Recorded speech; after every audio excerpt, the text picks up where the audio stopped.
បាឡូនចាស់ក្រោមអាយ៉ាទាញហើយថាមែនមែន One, two, ជើងនេះគឺថាចេញតែពីទឹកមួយ four, អូ five, វីក្បាលបាត់ហើយ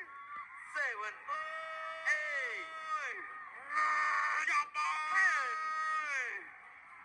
កុនខ្មែរបាទអូបាទថ្ងៃនេះបាទអាមេរិនបាទការពារខ្សែក្រវ៉ាត់របស់អាមេរិនពូថងបាទជាមួយនឹងកីឡាករបាទពីខាងប៉ូទុយហ្គាល់បាទប៉ូឡូ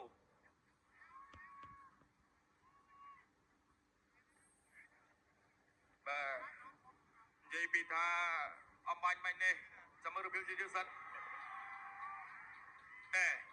ទាត់ជើងក្រោមមួយ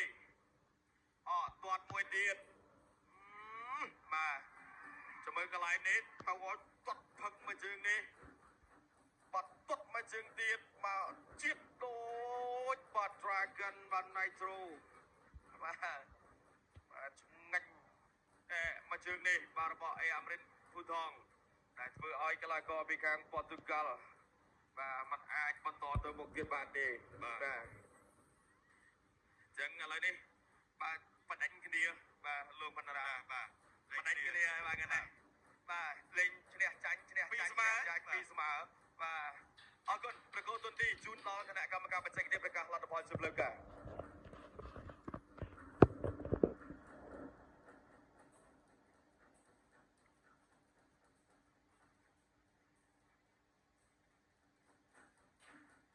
បាទសូមអរគុណចឹងខ្ញុំបានក៏សូមប្រកោទុនទីម្ដងទៀតជូនដល់គណៈកម្មការបច្ចេកទេសប្រកាសលទ្ធផលបាទសូមអរគុណ